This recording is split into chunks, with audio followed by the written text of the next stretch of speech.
আগামীকাল 20 মে 2026-এর জন্য মার্কেট বিশ্লেষণ। প্রথমে দেখব ডিএসসিএক্স আজ 8 পয়েন্ট প্লাস 675 কোটি টার্নওভার, এর মধ্যে ছিল 42 কোটি ব্লক মার্কেট ট্রানজাকশন। গেইনার ছিল 181, লুজার ছিল 138টা। গেইনার এবং লুজার দেখে মনে হচ্ছে মার্কেট প্রফিটেবল না, মার্কেট আজকে কিছুটা দুর্বল মার্কেট ছিল। মার্কেটের টার্নওভার 675 কোটি টার্নওভার, মানে আজকে একটা দুর্বল মার্কেট ছিল। আগামীকাল আমরা একটা শক্তিশালী মার্কেট পাবো। গতকাল আমরা ভিডিওতে একটা দারুণ একটা টিপস দিয়েছিলাম কিভাবে প্যানিক সেলকে আমরা এখান থেকে আর প্যানিক সেল হইতে দিব না। যখনই আপনি বড় রেড ক্যান্ডেল দেখবেন, ছোট ভলিউম বার যখনই ক্রিয়েট হবে তখনই বুঝবেন এটা প্যানিক সেল, এখানে আমাদেরকে শেয়ার বাই করতে হবে। তাহলে আর নেক্সট টাইম থেকে আমাদের মার্কেটে প্যানিক সেল আসবে না। তো আমরা প্যানিক সেলটাকে বন্ধ করে দিতে পারলাম। এখন আমরা দেখব কোন শেয়ারে আগামীকাল থেকে আমরা অবস্থান নিব।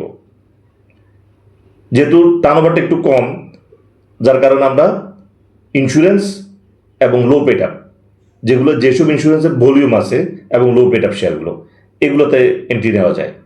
পার্টি শেয়ার যেগুলো মিডিয়াম রেঞ্জে আছে, যেগুলো খুব প্রাইজিং হয়েছে ওগুলো না, মিডিয়াম রেঞ্জে কোন পার্টি শেয়ারগুলো আছে, টেকনোড্রাগস, বিডিতাই ফুড, সালভো কেমিক্যাল, এগুলো আছে যে মানে মিডিয়াম রেঞ্জে, এগুলো এখনো প্রাইজিং ওইভাবে হয় নাই, পার্টি আছে, এগুলো ভালো মুভমেন্ট আসবে।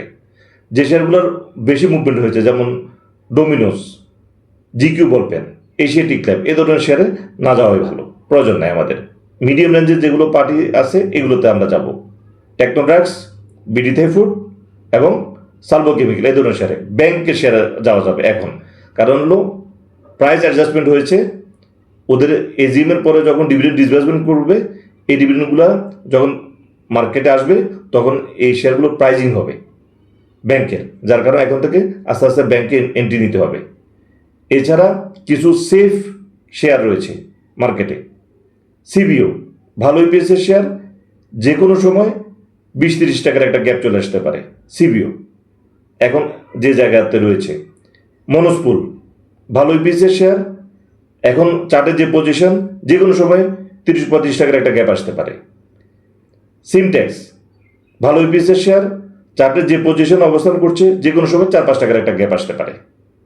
তো আমরা কোন কোন জায়গাতে থাকবো সেটা হলো যে ইন্স্যুরেন্স, যেগুলোর ভলিউম ইন্স্যুরেন্স বেশি ভলিউম আছে, low paid up share, party share যেগুলো মিডিয়াম রেঞ্জে আছে, ব্যাংক এবং যেগুলো সেফ, সিবিও, মনোস্পুল, সিমটেক্স, এগুলো সেফ। এগুলো চার্টের পজিশন দেখবেন, এই পজিশন থেকে এখানে লস হওয়ার কোনো সম্ভাবনা নেই। এখান থেকে সিবিও এবং মনোস্পুল 30-35 টাকার একটা গ্যাপ আসার সম্ভাবনা রয়েছে, আর সিমটেক্সে 4-5 টাকার একটা গ্যাপ আসার মতো জায়গায় ক্রিয়েট করে আছে। তো আমরা যদি এভাবে যদি বুঝে শুনে যদি বাজারে এন্ট্রি দেই, মানে মার্কেট বাড়লেই প্রফিট আসবে না। বুঝে শুনে এ ধরনের কোন সময় কোন ধরনের মার্কেটে কোন ধরনের শেয়ার এন্ট্রি দিতে হবে, এটা দেখে শুনে এন্ট্রি দিতে হবে। এই ধরনের যখন আমাদের এই ভিডিওগুলো দেখে আপনি একটা আইডিয়া হবে মার্কেট সম্পর্কে, তখন আপনি বুঝবেন যে কোন কোন জায়গাতে এখন আমাদের সেফ। তো এইভাবে দেখে দেখে আপনারা ভিডিওগুলো দেখে তারপর চার্টের সাথে মিলিয়ে তারপর এন্ট্রিতে যাবেন, দেখা যাবে যে মার্কেটে লস আসবে না, প্রফিট আসবে, পোর্টফোলিও প্রফিটেবল, মার্কেটও ভালোভাবে পজিটিভ থাকবে, মার্কেট আর ব্যাকে আসতে পারবে না। যেমন গতকালকে যেটা আমরা দেখালাম, যেটা হলো যে প্যানিক সেল, এখন আর প্যানিক সেল আসবে না। প্যানিক সেল যখনই আসবে, বড় যখন রেড ক্যান্ডেল ক্রিয়েট হবে, ছোট ভলিউম বার দেখবেন, তখন সাথে সাথে বাই করবেন, নেক্সট টাইম থেকে আর প্যানিক সেল আসবে না। এবং আমরা যে সেক্টরগুলো আজকে বলে দিলাম, এ ধরনের সেক্টর, এ ধরনের শেয়ারে থাকলে মার্কেটে প্রফিট দিবে মার্কেট। অর্থাৎ হলো মার্কেটের পজিশন একটা বড় ব্যাপার। মার্কেটে যদি পজিশন নেওয়া না যায় সঠিকভাবে, তাহলে মার্কেটে প্রফিট আসে না। তো সেফ যে শেয়ারগুলো, সিবিও, মনোস্পুল, সিমটেক্স, ব্যাংক, ইন্স্যুরেন্স এবং যেগুলোতে পার্টি শেয়ার, বিডিথাই, ডোমিনোস, সালভোর মতো শেয়ার যদি থাকা যায়, তাহলে মার্কেটে লস হওয়ার সম্ভাবনা একেবারেই কম। তো আজকের আলোচনায় পর্যন্ত, ধন্যবাদ।